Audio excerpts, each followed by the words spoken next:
ఓం శ్రీ మాత్రే నమః. ఓం శ్రీ గురుభ్యో నమః.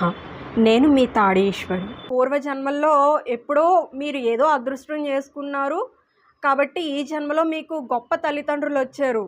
కానీ ఇప్పుడు మీరు చేసుకుంటున్న పాపం ఉందే, అది వచ్చే జన్మలోనూ నరకంలోనూ మీరు ఆ శిక్షలు అనుభవించక తప్పదు. వచ్చే జన్మలో కూడా మీకు మంచి తల్లిదండ్రులు కావాలి అంటే ఈ జన్మలో మీకున్నటువంటి తల్లిదండ్రుల్ని చక్కగా చూసుకోండి.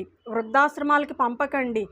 పుట్టిన వెంటనే వాళ్ళు మన మలమూత్రాలు అవి ఎత్తి పారేయలేదా?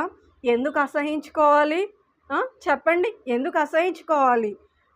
వాళ్ళు కూడా ఒక వయసు వచ్చాక చిన్నపిల్లలు లాంటి వాళ్ళేనండి. మనం చిన్నపిల్లలు ఉన్నప్పుడు వాళ్ళు మనకి ఎన్నో సేవలు చేస్తారు. మలాన్ని ఎత్తుతారు, మూత్రాన్ని ఎత్తుతారు. వాళ్ళకి ఒక 70 ఏళ్ళు 80 ఏళ్ళు వచ్చేసరికి వాళ్ళు మంచాన పడిపోతే మనల్ని వాళ్ళు చూసి అసహించుకుంటే ఈరోజు మనకి బతుకుందా అండి చెప్పండి? లేదు కదా. కాబట్టి మనం కూడా వాళ్ళని చిన్న పిల్లల్లాగే సాకి వాళ్ళ మలమూత్రాలని ఎత్తి పారవలసిన సందర్భాలు వస్తే మాత్రం ఖచ్చితంగా చెయ్యండి.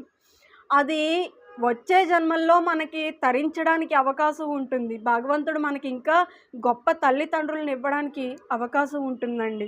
దయచేసి ఈ జన్మలో తల్లిదండ్రులని ఎవ్వరూ నిర్లక్ష్యం చేయకండి. ఒకవేళ నిర్లక్ష్యం చేస్తే మాత్రం వాళ్ళకి వచ్చే జన్మలో అటువంటి కఠినాత్మకమైన తల్లిదండ్రులు వస్తారు, బాధ్యత లేని తల్లిదండ్రులు వస్తారు.